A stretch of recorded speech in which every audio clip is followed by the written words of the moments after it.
फार महत्त्वाची गोष्ट आहे आणि हा असा जो आनंद मिळण्याचा जो मार्ग आहे SRT, याचा आपण प्रत्येकजण रोजच्या रोज नवीन नवीन मार्गाने नवीन नवीन प्रकारे आपण सतत हा जिकडे तिकडे पसरवतो याचा.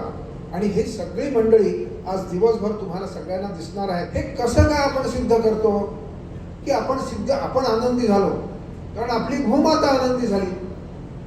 आपली भूमाता आनंदी झाली. आज इथे महाराष्ट्राच्या 30 जिल्ह्यातनं शेतकरी आलेले आहेत. माझ्या अंदाजाने आज म्हणजे 750च्या जवळपास माणसं जमणार होती.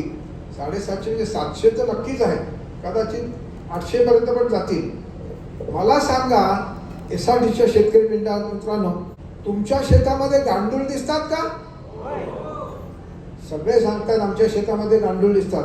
मंडळी, तुमची माती मऊ झाली का? निश्चित मऊ झाली. आणि ती सुगंधी पण झाली का? आणि खत आणि औषधं कमी लागायला लागली का? तुम्हाला पाणी पण कमी लागतं का? पाणी पण कमी लागतं. आणि तुमच्या पदार्थांची म्हणजे समजा सोयाबीन, तूर आहे, भाजीपाला आहे, ते तिथे परशुराम भाऊनी किती 36 प्रकारचे वस्तू लावतात. त्या पदार्थांची चव पण जास्त चांगली असते का? निश्चित चांगली असते. एवढ्या जर गोष्टी आपण करतो तर मग मला सांगा, खऱ्या अर्थी नैसर्गिक शेती कोणत्या पद्धतीने करतो? SRT पद्धतीने. खऱ्या अर्थी विषमुक्त शेती आपणच करतो. खऱ्या अर्थाने नैसर्गिक शेती आणि खऱ्या अर्थाने विषमुक्त शेती ही आपणच करतोय, SRTचे शेतकरी. तेव्हा मंडळी, ही फार महत्वाची गोष्ट तुम्ही जगामध्ये करके दिखाया है, करून दाखवली. बोलत नाही नुसते, तुम्ही करून दाखवली. फार महत्वाची गोष्ट प्रत्येकाने तुम्ही केलेली आहे. मगाशी आपले विठ्ठलरावनी सांगितलं ते अवॉर्ड मिळालं, त्यांचं अभिनंदन तर आहेच, पण ज्यांना नाही मिळालं त्यांना आणखीन जोरात काम करून पुढल्या वर्षी ते अवॉर्ड मिळवण्याची मोठी संधी आहे. तंत्र हे नक्की चांगलं आहे हे आपण सिद्ध केलं. आता हे तंत्र आपल्याला खूप मोठ्या प्रमाणावर पसरवायचं आहे, खूप. आणि आपले आता आपण जे महाराष्ट्रामध्येच किती शेतकरी आहेत म्हणजे काहीतरी 13 मिलियन, 1,71,00,000 शेतकरी आहेत. आपले ते बांधव केव्हा आनंदी होणार? त्यांच्या शेतात केव्हा गांडूळ येणार? त्यांचे पदार्थ केव्हा चांगले लागतील चव? आणि त्यांच्या शेतामध्ये हवेतला कर्ब केव्हा जमिनीमध्ये शिरकेल? या सगळ्या गोष्टी आपल्याला तुमच्यापर्यंत पोहोचवायला पाहिजेत. आणि ही जी गोष्ट आहे ती आपण सगळ्यांनी आता एकत्रितपणे करायला पाहिजे. आपला फायदा आणखीन द्विगुणित करण्यासाठी आपण सगळ्यांनी आता एकत्रित यायला पाहिजे. आणि हे जे एकत्रित येण्याचं जे काम आहे हे इतकं सोपं नाही आहे. एवढी मेहनत घेतल्यावर आपण एवढेच लोक एकत्रित येऊ शकतो. 1,70,00,000 लोक केव्हा आपण एकत्र आणणार? म्हणजे एका विचारामध्ये तुम्ही जे सगळं काम करताय दैदिप्यमान काम आहे. त्याच्याशिवाय एवढे मोठे मोठे लोक आज तुम्हाला बघायला भेटायला इथे आले नसते. तुम्ही काम करताय ते उत्कृष्ट काम आहे.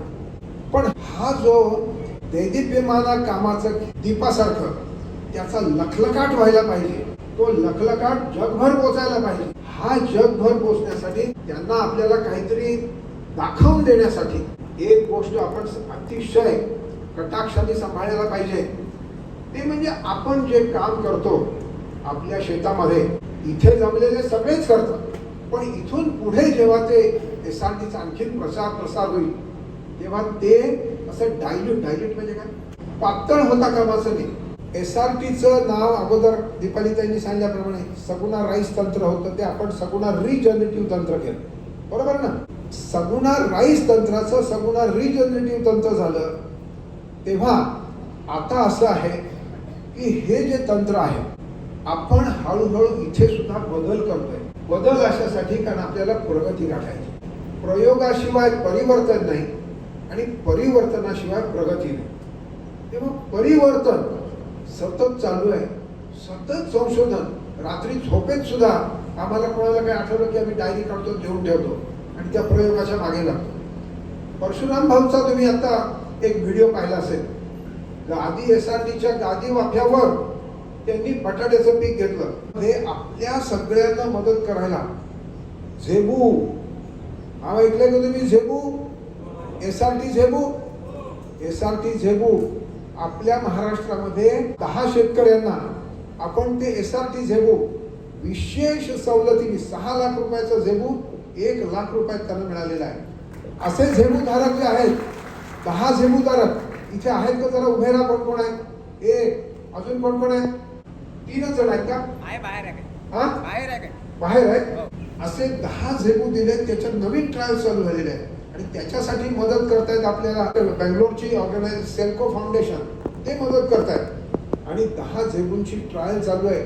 ते मशीन जेव्हा परफेक्ट होईल तुम्हाला सांगतो, आपण नुसती मस्त अगदी पंढरपूरच्या वाऱ्या आणि माने साहेब जिथे जिथे पाठवतील, इस्रायलला पण पाठवतील आपल्याला. तेव्हा मंडळी, संशोधन सतत चालू आहे. नवीन नवीन काहीतरी शोधतोय, जेणेकरून तुम्ही जोपर्यंत त्या SRT मध्ये परफेक्ट होत आहे, ते साच्याच्या तर ते आपला जो पवाडा आहे त्याच्यामध्ये साचा आहे.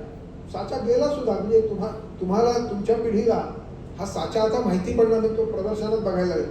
आता आम्ही हँडपूश सीडर आणला आणि त्या हँडपूश सीडरच्या पुढे आता झेबू येणार आहे.